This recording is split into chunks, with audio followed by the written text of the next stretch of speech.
To bridge the wireless connection to your LAN Ethernet connection port, do one thing.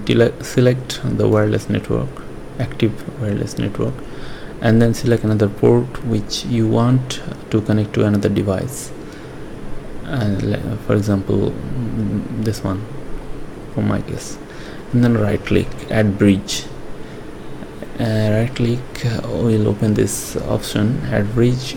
This will create another bridge, or if there is previously created one, it will activate that one.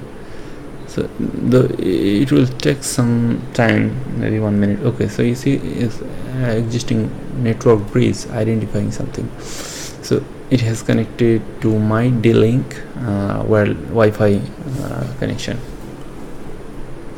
So what originally happened is, this is the wireless original wireless connection, and then it has bridged to this LAN port through the network bridge connection. So this is what I have connected